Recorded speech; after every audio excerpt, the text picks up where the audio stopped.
जय श्री कृष्णा। मैं आचार्य ज्योति स्वागत करती हूँ आप सभी का वैदिक एस्ट्रो केंद्र में। दर्शकों, आज हम बात करने जा रहे हैं तुला राशि के मार्च के महीने के मासिक राशि फल के बारे में। यानी 2026 में मार्च का महीना तुला राशि वालों के लिए क्या लेकर आ रहा है, उसका विश्लेषण करेंगे हम ग्रहों की स्थिति और गोचर के आधार पर। शुरुआत करने से पहले मैं अपने दर्शकों से अनुरोध करना चाहूंगी कि इस वीडियो को लाइक करें, शेयर करें और बेल बटन दबाकर चैनल को सब्सक्राइब जरूर करें। देखिए दर्शकों, मार्च का ये जो महीना है तुला राशि वालों के लिए अंदरूनी मंथन, रिश्तों की सच्चाई को समझने और जीवन की दिशा को दोबारा सेट करने का समय लेकर आ रहा है। तुला राशि के स्वभाव की अगर हम बात करें तो ये संतुलन की राशि है, न्याय की राशि है, रिश्तों में तालमेल और सौंदर्य बोध से जुड़ा होता है इसका व्यवहार।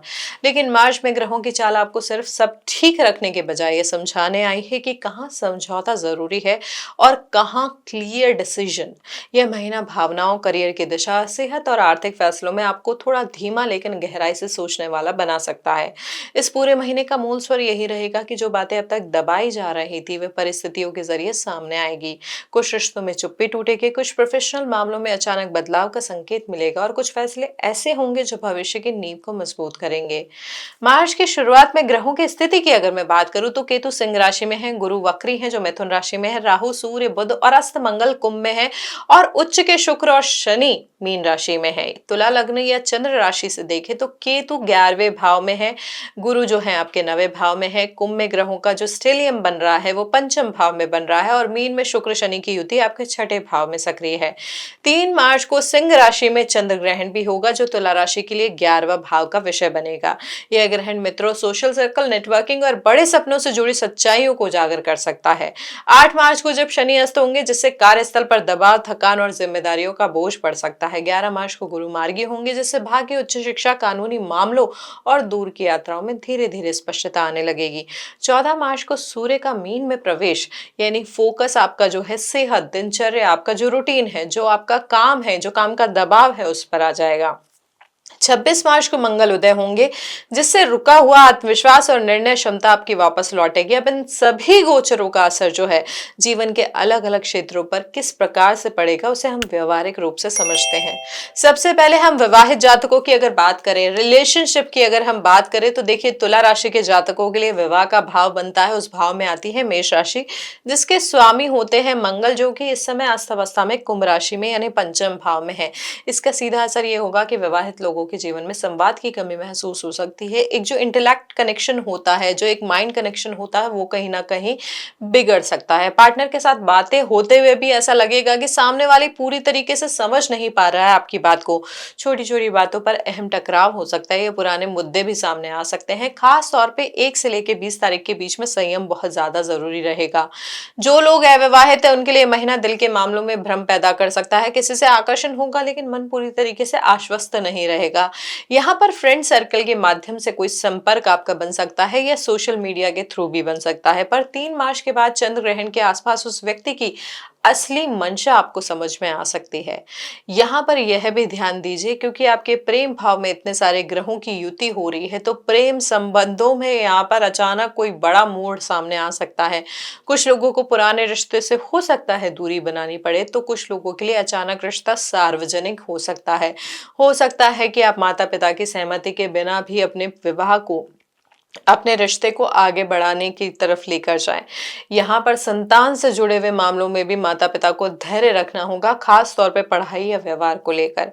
परिवार और भाई बहनों के मामले में अगर हम बात करें तो मार्च का जो महीना है वो मिक्स रहेगा। यहाँ पर दूसरे भाव की जो स्थिति है, यहाँ पर दूसरे भाव के स्वामी भी मंगल है जो अस्त है, तो परिवार में आर्थिक या भावनात्मक विषयों पर बहस की संभावना भी दिख रही है।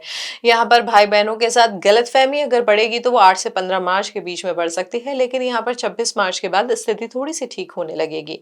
अब अगर मैं आपके करियर की बात करूं तो यहाँ पर दशम भाव जो होता है वहां पर कर्क राशि आती है जिसके स्वामी होते हैं चंद्र। मार्च में चंद्र ग्रहण 11वें भाव में होने से करियर से जुड़े बड़े लक्ष्य, प्रमोशन या सैलरी में जो इंक्रीमेंट है उसको लेकर थोड़ा सा असमंजस रह सकता है। आपको लगेगा जितने आपने एफर्ट्स किए, जितना आपने प्रोजेक्ट में काम ध्यान लगाया उसका पूरा फल नहीं आपको मिल रहा है, लेकिन असल में यह पुनर्मूल्यांकन का समय है आपके लिए। नौकरी पेशा लोगों को मार्च के पहले वीक में ऑफिस पॉलिटिक्स, सीनियर से मतभेद या काम का अत्यधिक दबाव महसूस हो सकता है। यहाँ पर यह ध्यान रखिए कि 8 मार्च के बाद ज़िम्मेदारियाँ बहुत ज़्यादा बढ़ सकती हैं, लेकिन आपको लगेगा रिसोर्सेज़ उतने नहीं हैं, रिसोर्सेज़ कम हैं। यह समय नौकरी को बदलने का नहीं, बल्कि एक क्लियर स्ट्रैटेजी बनाने का है कि मुझे आने वाले समय में किस तरीके से क्या करना है। व्यवसाय करने वाले जातकों की मैं बात करूँ तो ये महीना पुराने क्लाइंट, पुराने कॉन्ट्रैक्ट या अधूरे प्रोजेक्ट दोबारा सक्रिय होने का संकेत दे रहा है। यहाँ पर ग्रहों की जो स्थिति है, कानूनी मामलों में, डील्स में और विदेशी संपर्कों में सुधार की संभावना भी दिखा रही है। साथ ही साथ सरकारी नौकरी, प्रमोशन या मान सम्मान की प्रतीक्षा कर रहे लोगों को मार्च के अंत में कोई सकारात्मक संकेत मिल सकता है, लेकिन तुरंत परिणाम की उम्मीद ना रखें। तुला राशि के जातकों की बात करूं तो यहाँ पर छात्रों के लिए जो है मानसिक उतार चढ़ाव का महीना ये बन सकता है, क्योंकि पंचम भाव में चार चार ग्रह हैं, तो कहीं ना कहीं ये भटकाव दे रहे हैं। यहाँ पर हो सकता है कि दोस्तों के साथ बातचीत में ही आपका पूरा समय निकल जाए, ये मोबाइल पे, सोशल मीडिया पे पूरा समय निकल जाए। कई छात्रों को ये भी लग सकता है कि मेहनत तो कर रहे हैं लेकिन रिजल्ट वैसा नहीं आ रहा है, और खास तौर पे चंद्र ग्रहण के आसपास यहाँ पर पढ़ाई से जुड़ा हुआ कोई कंफ्यूजन या विषय बदलने का विचार भी आपके मन में आ सकता है। जो छात्र कॉम्पिटिटिव एग्जाम्स की प्रिपरेशन कर रहे हैं, उनके लिए यहाँ पर इम्पॉर्टेंट है कि अपने रिवीजन को पूरा ध्यान दें। यहाँ पर रिवीजन करना आपके लिए बहुत महत्वपूर्ण है। महीने के उत्तरार्ध में यहाँ पर इंटरव्यू या वाइवा की तैयारी कर रहे लोगों के लिए करे जाएगा, एक एफिशिएंसी आएगी। जो आप एक्चुअली बोलना चाहते हैं वो आप बोल पाएंगे, जो शुरुआत में आपको नहीं दिख रहा था। तो यहाँ पर कंसिस्टेंसी रखें, मॉक इंटरव्यूज दें। मॉक वर्बल इंटरव्यूज देना इस महीने आपके लिए बहुत महत्वपूर्ण रहेगा। अब मैं अगर शेयर मार्केट की बात करूं तो शेयर मार्केट में भावनाओं से निर्णय लेना इस महीने आपको बहुत ज्यादा नुकसान दे सकता है। यहाँ पर पंचम भाव में राहु है, 11वें भाव में केतु है, जो लाभ को रोक रहा है, लाभ से डिटैच कर रहा है। तो यहाँ पर किसी टिप या अफवाह की वजह से निवेश करने से थोड़ा सा अपने आप को कंट्रोल करना पड़ेगा। इंक्लाइनेशन बहुत ज्यादा आएगा, बहुत ज्यादा लगेगा मुझे तो कर ही लेना चाहिए, क्योंकि ये न्यूज पक्की है, ये बात पक्की है जिसके बेसिस पे मैं इन्वेस्ट कर रहा हूं। लेकिन यहाँ पर ये ध्यान रखें कि ऐसे किसी भी शॉर्ट टर्म इन्वेस्टमेंट से आपकी जो हार्ड अर्न मनी है वो जा सकती है। यहाँ पर यह भी ध्यान रखें, पहले से लगाए गए पैसों में भी उतार चढ़ाव दिख सकता है, जिससे मानसिक बेचैनी ऑलरेडी थोड़ी सी बढ़ी हुई रह सकती है। यहाँ पर जो क्लैरिटी आपको मिलेगी बीच में कुछ कुछ टाइम के लिए मिलेगी, लेकिन यहाँ पर यह ध्यान रखें कि सुरक्षित निवेश पर ध्यान देना ज्यादा समझदारी भरा रहेगा। किसी दोस्त या रिश्तेदार के कहने पर पैसा लगाने से बचें। अब स्वास्थ्य के लिहाज से हम बात करें तो ये महीना आपसे अनुशासन की मांग बहुत ज्यादा कर रहा है। रूटीन आपको मैनेज करके चलना होगा। रूटीन आपको लगेगा जो पहले ठीक था वो अभी खराब हो रहा है, तो उस पर ध्यान देना बहुत ज्यादा जरूरी है। यहाँ पर मानसिक रूप से जो दबाव है सीधे सीधे शरीर पर प्रभाव डालेगा।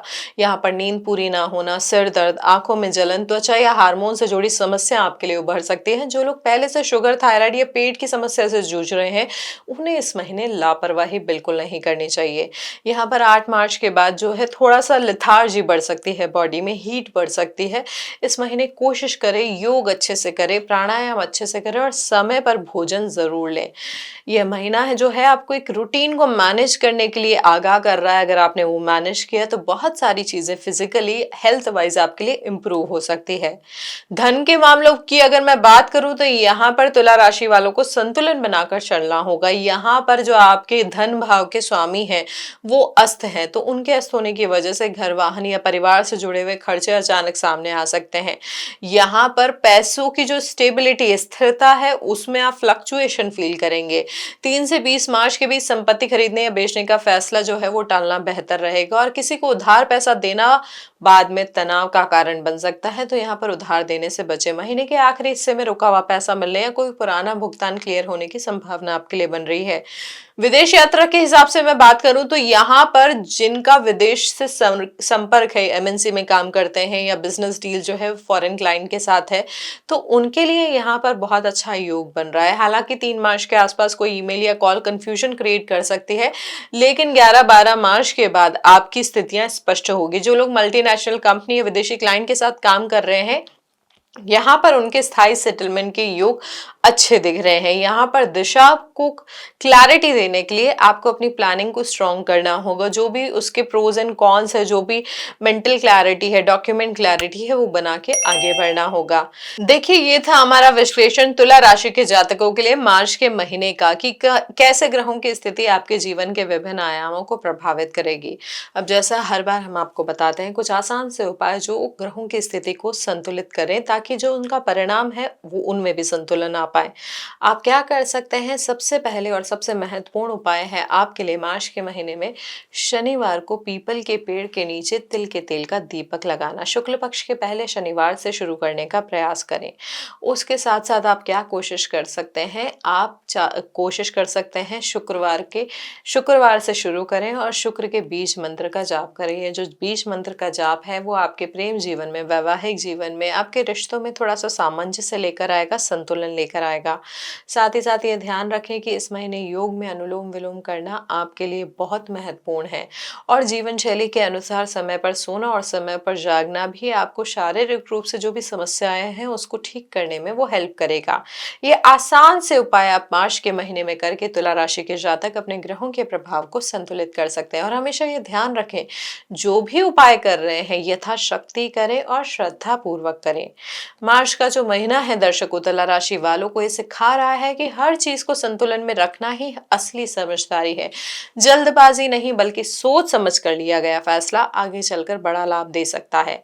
अगर आपको ये मासिक राशि फल प्रैक्टिकल लगा हो, रिलेटेबल लगा हो, तो इसे लाइक करें, शेयर करें, कमेंट में अपनी राय जरूर बताएं और ऐसे ही ज्योतिषीय विश्लेषण के लिए चैनल को सब्सक्राइब करना ना भूलें।